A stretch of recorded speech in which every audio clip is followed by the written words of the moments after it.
допълня, че освен на правителството, мисля, че във Варна главният виновник за този протест е Тим. Долу Тим! Долу Тим! Долу Тим! Избори, а не политически партии. Тогава единствено ще се намери решение на всички наши проблеми.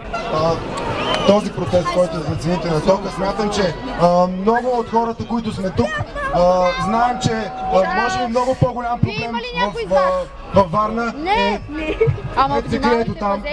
И аз се постарах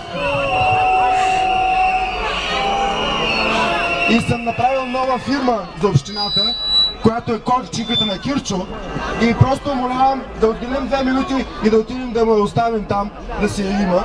Ако се присъедините към мен, да отидем да занесем на входа. Това е.